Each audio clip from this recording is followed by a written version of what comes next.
Hello বন্ধুরা, তোমরা সবাই কেমন আছো? আমি সোনু। আর আজকে আমি তোমাদের মাটি দিয়ে মা কালীর চরণ বানিয়ে দেখাবো। মা কালীর চরণ বানানোর জন্য প্রথমে যেটা করতে হবে তা হচ্ছে কাদাটাকে ভালো করে মিক্স করে নিতে হবে, যেন কোনো নুড়ি বালি না থাকে। যাই হোক, তারপরে এরকম একটা হালকা কাপড় দিয়ে ওপর দিয়ে রুটির মতন বেলনা করে নিয়েছি, আর তারপরে একটা ঢাকনা দিয়ে কিন্তু গোল আকারে শেপ কেটে নিয়েছি। তারপর আবারও কিন্তু মাটি নিয়ে এরকম লম্বা একটা দড়ি মতন বানিয়ে, আর সেই দড়িটা আমি ভালো করে ওর সঙ্গে অ্যাটাচ করে দিয়েছি। আবারও একটু জলের সাহায্যে হাতটাকে ভিজিয়ে নিয়ে ওর সঙ্গে অ্যাটাচ করে দিয়েছি। খুব মাটির থালাটাকে আরও একটু সুন্দর করার জন্য আমি এখানে ঢেউ আকারে শেপ কেটে নিয়েছি। তো চলো এবার আমি মা কালীর পা দুটোকে করে দেখাবো। তো আবারও একটু মাটি নিয়ে মা কালীর পা দুটোকে আমি করে নিয়েছি। এখানে একটা কোনো রকম একটা শেপ দিয়েছি পায়ের আকারে, আর তারপরেই কিন্তু একটা কাঠির সাহায্যে মা কালীর পায়ের আঙুলগুলোকে আমি কেটে নিয়েছি। তো দেখো, একে একে কিন্তু আমি দুটো পা একই মেকারে করে নিয়েছি। আর মায়ের পায়ের ওপরে ফাঁকা রেখেছি, তার কারণ ওখানে আমি জবা ফুল অ্যাড করব। তো জবা ফুল করার জন্য আমি আগে থেকেই ছোট ছোট বল মতন করে রেখেছিলাম, আর একটা একটা করে পাপড়ি এরকম শেপ কেটে নিয়েছি। তো দেখো কতটা ইজি প্রসেসে এটা আমি করেছি।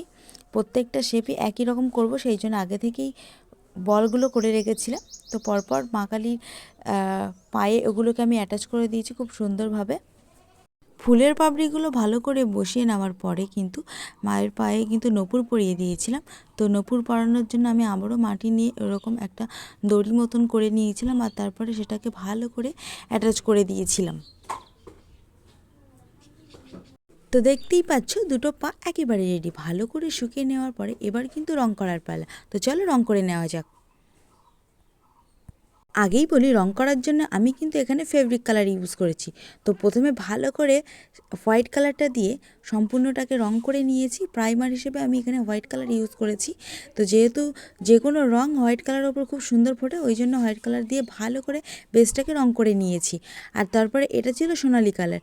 এটা ফেব্রিকের একটা সোনালি কালার ছিল, কালারটা জাস্ট খুব দারুণ ছিল। যাই হোক, থালিটা আমি সোনালি কালারের করব, তো সেই জন্য আমি পুরোটাকে সোনালি কালার দিয়ে কভার করে নিয়ে আর তারপরে মায়ের পা দুটোকে কিন্তু কালো করে নিয়েছি। মায়ের পায়ে জবা ফুলটা যাতে লাল টকটকে হয় সেই জন্য আমি কিন্তু প্রথমে একটু কমলা দিয়েছিলাম, আর তারপরে কিন্তু লাল ইউজ করব, তাহলে জিনিসটা দেখতে একটু চকচকে হবে আর একটু ইউনিক টাইপের হবে। তো দেখতেই পাচ্ছ লালটাকে তারপরেই কিন্তু আমি দিয়ে দিয়েছিলাম। আর হ্যাঁ, ফুলের মাঝখানে ওই জিনিসটা যেটা দেখতে পাচ্ছ, এই রেণুটাকে কিন্তু আমি গোল্ডেন আকারেই রেখেছিলাম, আর তারপরে মায়ের পায়ে একটু নকশাও করে দিয়েছিলাম। যাই হোক, একটা পা কিন্তু একদম পুরোপুরি রেডি। তো চলো একে একে এরকম দুটো পা আমি তৈরি করে নিয়েছি। ফাইনাল লুকটা আসলে তোমরা দেখে এবার বুঝতে পারছো কেমন হয়েছে। তো আজকে তোমরা যারা আমার ভিডিওটা দেখছো, ভালো লাগলে অবশ্যই একটা সাবস্ক্রাইব করে দিও। আর হ্যাঁ, কমেন্ট করতে ভুলো না যেন যে আজকে আমার মায়ের পা দুটো কেমন হয়েছে। তো চলো, মা কালীর চরণ আমি তোমাদের মাটি দিয়ে তৈরি করে দেখালাম। সবাই ভালো থেকো। Thank you for watching.